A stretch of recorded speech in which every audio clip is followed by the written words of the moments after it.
जय श्री कृष्ण।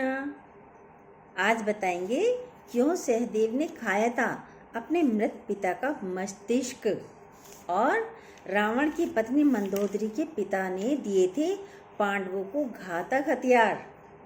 दो रहस्य जो आपने सुने नहीं होंगे ना, चलिए उसको बताते हैं और अच्छे लगे तो सब्सक्राइब कीजिएगा। ठीक है, चलिए बताते हैं क्यों सहदेव ने खाया था अपने मृत पिता का मस्तिष्क। राजा पांडु की दो पत्नियां थीं, एक कुंती, दूसरी माद्री। कुंती को प्राप्त मंत्र शक्ति के बल पर 3 पुत्र हुए और वही मंत्र विद्या उन्होंने माद्री को बताई, जिससे उसके 2 पुत्र हुए। कुंती ने विवाह के पूर्व ही इस मंत्र का प्रयोग किया था, जिसके द्वारा उनको कर्ण का जन्म हुआ। कर्ण हुए थे। कर्ण को उन्होंने छोड़ दिया था।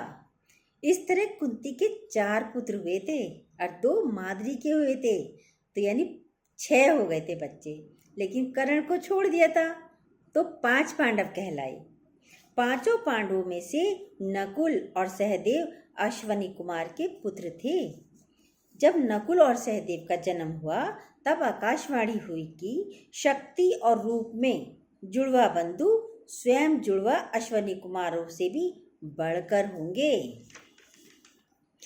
पांडु पत्नी माद्री को के जुड़वा पुत्रों में से एक सहदेव हैं। इनके भाई का नाम नकुल है। ये भी अपने पिता और भाई की तरह पशुपालन शास्त्र, चिकित्सा शास्त्र में दक्ष थे और अज्ञातवास के समय विराट के यहाँ इन्होंने भी पशुओं की देखभाल की थी। इसका देखभाल करने का कार्य किया था। ये गाय चराने का कार्य करते थे। महाभारत के युद्ध में सहदेव की सहदेव के रथ में जो अश्व लगे थे वो तीतर के रंग के थे और उनके रथ पर हंस का ध्वज लहराता था। माना जाता है कि मृत्यु के समय इनकी उम्र 105 वर्ष थी। सहदेव अच्छे रथ योद्धा माने जाते थे। सहदेव ने द्रोणाचार्य से धर्म, शास्त्र, चिकित्सा के अलावा ज्योतिष विद्या भी सीखी थी। सहदेव भविष्य में होने वाली घटनाओं को पहले ही जान जाते थे। वह जानते थे कि महाभारत होने वाला है और इस महाभारत में कौन हारेगा वो ये भी जानते थे और कौन जीतेगा ये भी सहदेव जानते थे। लेकिन भगवान श्री कृष्ण ने उसे श्राप दिया था कि अगर वह इस बारे में लोगों को बताएगा तो उसकी मृत्यु हो जाएगी। एक बार त्रिकालदर्शी सहदेव के पास दुर्योधन गया और उसने युद्ध शुरू होने से पहले उससे सही मुहूर्त पूछा के बारे में जानकारी ली। सहदेव ये जानता था कि दुर्योधन उसका सबसे बड़ा शत्रु है, फिर भी उसने युद्ध शुरू करने का सही समय बता दिया था। सहदेव के धर्मपिता पांडु बहुत ही ज्ञानी थे। पांडु जो है बहुत ज्ञानी थे।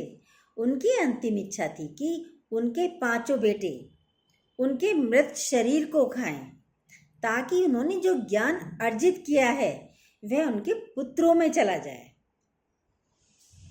सिर्फ सहदेव ने ही हिम्मत दिखाकर पिता की इच्छा का पालन किया था। उन्होंने पिता के मस्तिष्क के 3 हिस्से खाए। कौन कौन से सुनिए। पहले टुकड़े को खाते ही सहदेव को इतिहास का ज्ञान हो गया और दूसरे टुकड़े को खाते ही वर्तमान का ज्ञान हो गया था सहदेव को, और तीसरे टुकड़े को खाते ही वह भविष्य को देखने लगे थे सहदेव। इस तरह वे त्रिकालदर्शी बन गए। उपरोक्त कथा का उल्लेख हमें महाभारत कथा में नहीं मिलता, लेकिन दक्षिण भारत की कथाओं में इसका उल्लेख विभिन्न रूप में मिलता है। कुछ मान्यताओं के अनुसार उन्होंने उंगली भी खाई थी अपने पिता की, पांडु की। ऐसा भी कहा जाता है कि उस वक्त श्री कृष्ण पहुंच गए थे। उन्होंने पांडवों को ऐसा करने से मना किया था, रोका था। जब पांडु वहां से चले गए तो श्री कृष्ण स्वयं ही उंगली खाने लगे थे, खुद ही उनका मांस खाने लगे। जब यह सहदेव ने देखा तो उसने भी चुपके से उंगली खाई थी। ठीक है, अब सुनिए आप। रावण की पत्नी मंदोदरी के पिता ने दिए थे पांडवों को घातक हथियार। रावण की पत्नी और इधर पांडव, त्रेता युग से द्वापर युग में। सुनिए कैसे कौरव और पांडवों के बीच जब राज्य बंटवारे को लेकर कलह चल रही थी, लड़ाई झगड़ा चल रहा था, तो मामा शकुनी की अनुशंसा पर धृतराष्ट्र ने खांडवप्रस्थ नामक एक जंगल को देकर पांडवों को कुछ समय तक के लिए तो शांत कर दिया। बात यह है कि यमुना नदी के किनारे एक बीहड़ता जंगल था जिसका नाम था खांडव वन। पहले इस जंगल में एक नगर हुआ करता था, फिर वह नगर नष्ट हो गया और उसके खंडर ही बचे थे। वहाँ खंडरों के आसपास जंगल ही निर्मित हो गया था। इस खंडर में जंगली जानवर रहते थे, बहुत खूंखार जानवर, और लाखों सर्प रहते थे। पांडवों के समक्ष उस खंडर को एक नगर बनाने की चुनौती थी। भगवान श्री कृष्ण अर्जुन को खांडव वन लेके जाते हैं और वहां वह उस वन में खंडरों को दिखाते हैं। अर्जुन ने पूछा, हमें इसे कैसे राजधानी बनाएंगे माधव? इस जंगल को हम राजधानी कैसे बनाएंगे, ये तो बताओ। पूरा बीहड़ जंगल है। श्री कृष्ण भगवान विश्वकर्मा का आह्वान करते हैं। विश्वकर्मा जी प्रकट होकर कहते हैं कि हे प्रभु, इस खांडवप्रस्थ में मयासुर ने एक नगर बसाया था जो आज खंडर हो चुका है। मयासुर यहाँ के चप्पे चप्पे को जानता है। आप क्यों नहीं उसी को राजधानी बनाने का काम दे देते हो? तब भगवान श्री कृष्ण कहते हैं, इस वक्त मयासुर कहाँ है? कहाँ मिलेगा मयासुर? तो विश्वकर्मा मयासुर का स्मरण करते हैं तो वो प्रकट हो जाते हैं मयासुर और पूछते हैं, प्रभु आपने मुझे क्यों याद किया है? तब विश्वकर्मा कहते हैं, ये श्री कृष्ण और अर्जुन हैं और ये यहाँ पर एक नगर का निर्माण करना चाहते हैं। ये सुन मयासुर अति प्रसन्न होता है। मयासुर अर्जुन और श्री कृष्ण को एक खंडर में ले जाते हैं। खंडर में एक रथ खड़ा था। मयासुर कहता है कि हे श्री कृष्ण, ये सोने का रथ पूर्व काल के महाराज सोम का रथ है। यह आपको मनचाही जगह पर ले जाने में समर्थ है। उस रथ में एक गदा रखी होती है जिसे दिखाते हुए मयासुर कहता है कि ये कौमुदगी गदा है जिसे पांडव पुत्र भीम के अलावा कोई और नहीं उठा सकता। इसके प्रहार की शक्ति अद्भुत है। गदा दिखाने के बाद मयासुर कहता है कि ये गांडीव धनुष है और यह अद्भुत और दिव्य धनुष है। इसे दैत्यराज विश्वशर्मा ने भगवान शंकर की आराधना से प्राप्त किया था।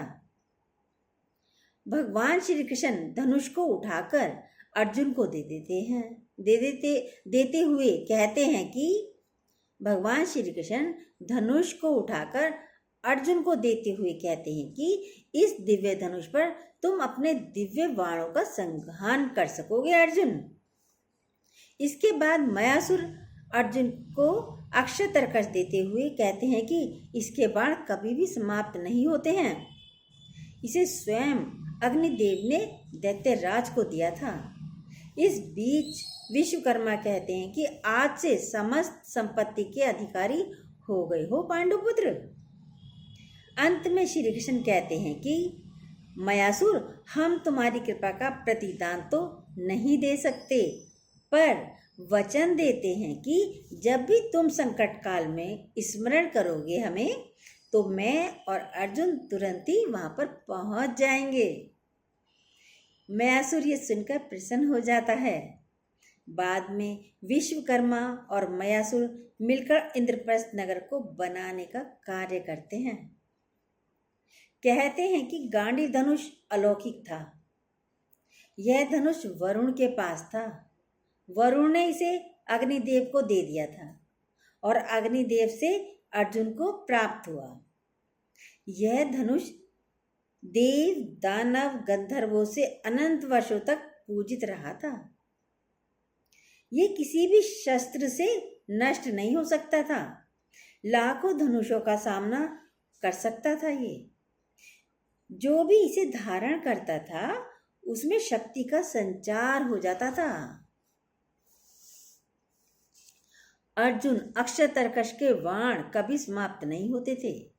अर्जुन के अक्षय तरकश के बाण कभी समाप्त नहीं होते थे। गति को तीव्रता प्रदान करने के लिए जो रथ अर्जुन को मिला उसमें अलौकिक घोड़े जुते हुए थे, जिसके अग्रभाग पर हनुमान जी बैठे हुए थे और शिखर पर कपिध्वज लहराता था। इसी के साथ उस रथ में अन्य जानवर भी विद्यमान थे। ये नहीं पता था ना आपको? जो कि भयानक गर्जना करते थे। ये हैं अद्भुत रहस्य की बातें। कैसी लगी कमेंट में जरूर बताइएगा। ठीक है। जय श्री कृष्णा।